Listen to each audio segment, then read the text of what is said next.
না না, আপনারা তো পাশ করেছেন সংশোধনী সহ।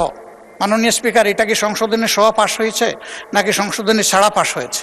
যেখানে আমরা সবাই চলে আসলাম সেই জায়গাটা রেখে যদি এটা করেন তাহলে আমাদের ফিনিশিংটা খুবই চমৎকার হবে। আমরাও চাই না যে ফিনিশিং খারাপ হোক। আমরা সুস্পষ্ট দেখছি এটা ফেসিবাদকে আবার পুনর্জন্ম দিবে, আবার স্ট্রেংথেন করবে, এবং এইটার সাথে আমরা কোনোভাবে দায় নিয়ে আমরা দায়বদ্ধ হতে চাই না। মাননীয় বিরোধী দলের নেতা, বলুন আপনি। মাননীয় স্পিকার, আপনাকে ধন্যবাদ। আসলে আপনি ঠিকই বলেছেন, পার্লামেন্টে ঢুকি নাই এর আগে, কিন্তু এবার পার্লামেন্টের একজন ক্ষুদ্র দায়িত্বশীল সদস্য। এর আগেরগুলো আমরা দেখেছি বাইরে থেকে, আর এবারকারটা আমরা অবজার্ভ করছি ভিতর থেকে। আমরা বিরোধী দলের পক্ষ থেকে সর্বোচ্চ সহযোগিতা করেছি।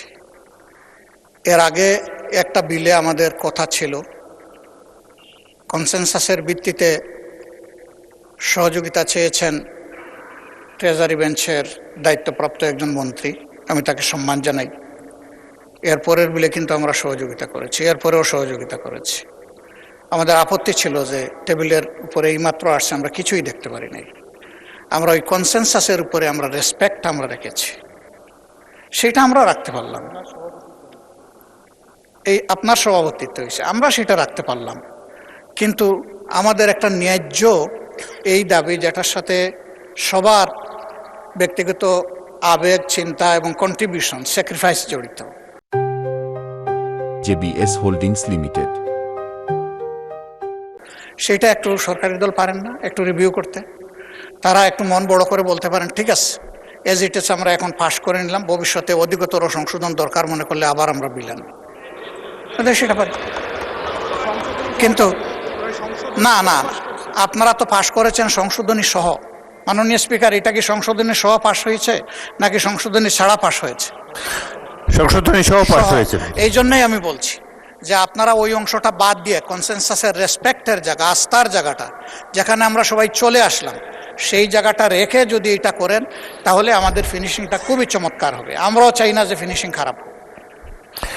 মাননীয় বিরোধী দলের নেতা, এরপরে একটা কথা আছে, এটা আপনি বলেছেন যে আর একটা মাত্র বিল বাকি আছে, তাইলে বাকি বিলগুলা কি হবে? মাননীয় স্পিকার, যেটা কার্য উপদেষ্টা পরিষদের সিদ্ধান্ত হলো যে সবগুলো এখানে আসবে, এর মাঝে বিশেষ পাবে পুলিশ সংস্কার কমিশন, গুম কমিশন, এরপরে তামাকের উপরে একটা আছে, দুদক আছে, এগুলা কি হবে?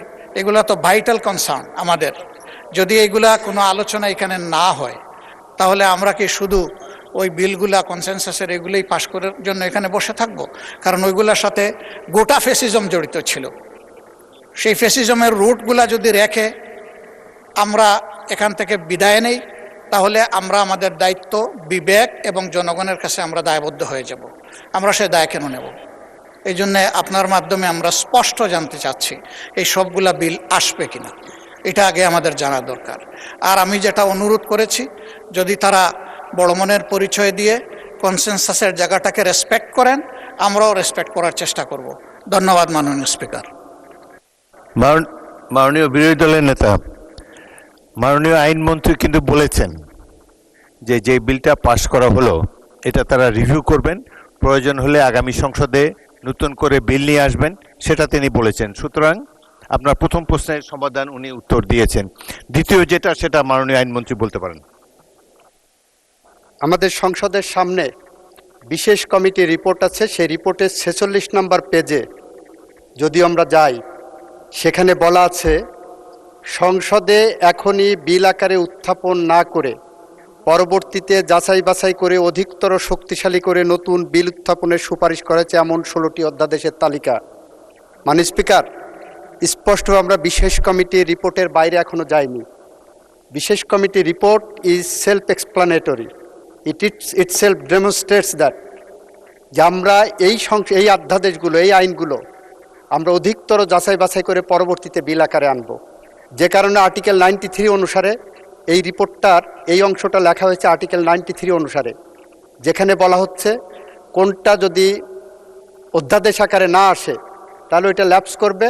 পরবর্তীতে আমরা বলেছি, আমরা গুম কমিশন নিয়ে আলোচনা করেছি, মানবাধিকার কমিশন নিয়ে আলোচনা করেছি, আমরা সবগুলো নিয়ে আলোচনা করব এবং ওনাদের সহই আলোচনা করব। মাননীয় স্পিকার, আমরা কোনোটাই এই 16টার এই সংসদে দাঁড়িয়ে আমি বলছি যে কোনোটাই আলোচনার বাইরে থাকবে না মাননীয় স্পিকার, সবগুলোই আবার আসবে আলোচনার ভিত্তিতেই এটা সমাধান হয় মাননীয় স্পিকার।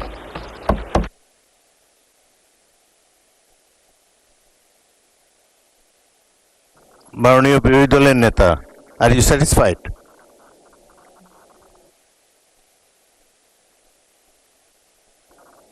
বিরোধী দল নেতাকে মাইক দেন।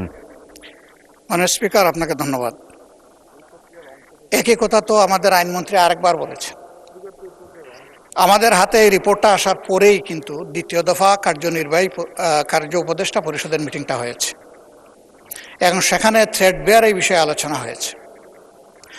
আমি আগেও বলেছি এবং আপনি নিজেও বলেছেন যে এটাই কারেক্ট, যে সবগুলো এখানে আসবে।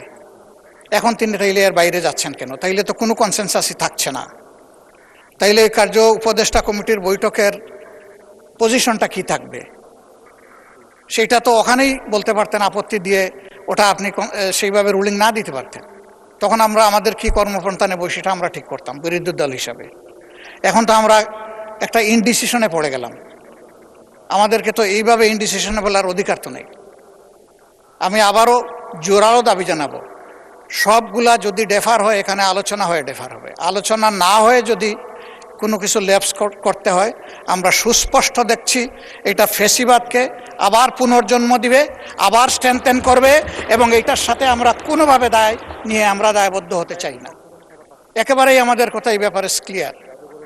আর জাদুঘরেরটা তো সংশোধনী সহ পাশ করেছেন, ওনারা ওখান থেকে নড়বেন না। সেই জায়গায় আমরা আমাদের আপত্তি আর তুলে নিতে পারলাম না, দুঃখিত আমরা।